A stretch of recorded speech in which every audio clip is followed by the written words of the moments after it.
भाई इस पर तो हम बात कर ही चुके हैं कि कैसे सैंपल वेरिएंस का ये फॉर्मूला हमें बेहतर हिसाब देता है पॉपुलेशन वेरिएंस का बनिस्बत इस फॉर्मूले के। लेकिन ऐसा क्यों होता है, कैसे होता है, ये जानेंगे हम एक सिमुलेशन के ज़रिए। इस सिमुलेशन में एक यकसानी तकसीम यानी यूनिफॉर्म डिस्ट्रीब्यूशन को दिखाया जा रहा है और फिर इस आबादी से हम नमूना लेते हैं। मिसाल के तौर पे हमने 50 नुक्ते लिए नमूने के तौर पे। फिर पहले इस सिमुलेशन की मदद से वेरिएंस मालूम की हमने, जिसमें यहाँ न्यूमरेटर को नुक्तों की कुल तादाद यानी n से तकसीम किया गया और इसके बाद n-1 से तकसीम किया गया और फिर n-2 से तकसीम किया गया। और जैसे जैसे हम और सैंपल लेते रहे वैसे वैसे वेरिएंस का मीन यानी एवरेज भी ये सिमुलेशन निकालती रही। अच्छा, अब ज़रा दिलचस्प बातों पर गौर करते हैं। तो यहाँ जब हम n से तकसीम कर रहे थे इस न्यूमरेटर को, तो बहुत सारे सैंपल वेरिएंस के मीन लेने के बावजूद भी सैंपल वेरिएंस की कदर असल पॉपुलेशन वेरिएंस से कम ही है। जब हमने n-1 से तकसीम किया, तब जो इकदार हमें मिल रही हैं वो असल वेरिएंस के करीब करीब हैं।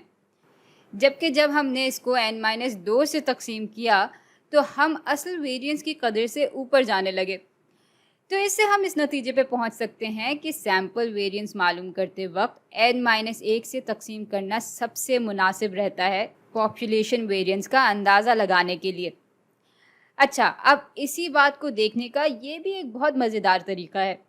यहाँ हॉरिजॉन्टल एक्सिस से हम देख रहे हैं कि हर नमूने का सैंपल मीन असल मीन से कितना दूर है।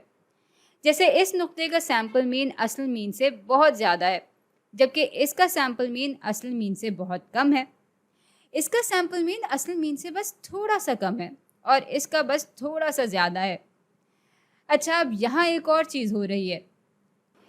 ये वाई एक्सिस इस चीज़ की निशानदेही कर रहा है, यानी यहाँ हमने वेरिएंस निकाली जिसमें हमने सैंपल मीन डाला और यहाँ हमने वेरिएंस निकाली जिसमें हमने असल मीन यानी पॉपुलेशन मीन डाला और इन दोनों का फ़र्क ले लिया और वर्टिकल एक्सिस से हम इसके फ़र्क को ही दिखा रहे हैं।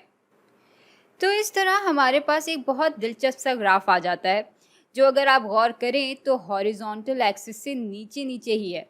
यानी जब हम अपना सैंपल वेरिएंस इस फॉर्मूले से निकालते हैं जिसमें हम सैंपल मीन इस्तेमाल कर रहे होते हैं और नुक्तों की कुल तादाद से न्यूमरेटर को तकसीम कर रहे होते हैं, तो हमारे पास असल पॉपुलेशन वेरिएंस से कम कदर आ रही होती है। अच्छा, यहाँ हम थोड़ा बहुत हॉरिजॉन्टल एक्सिस से ऊपर जाते हैं और थोड़ा बहुत नीचे जाते हैं, लेकिन ज़्यादातर नुक्ते आसपास ही हैं, जबकि यहाँ ज़्यादातर नुक्ते ऊपर हैं। तो भाई इस तरह भी हम उसी नतीजे पे पहुँचे कि वेरिएंस मालूम करते वक्त जब हम न्यूमरेटर को n-1 से तकसीम करते हैं, तब जो कदर हमें मिलती है उसमें सबसे कम तासुब होता है और वो सबसे ज़्यादा बेहतर नुमाइंदगी कर रही होती है पॉपुलेशन वेरिएंस की।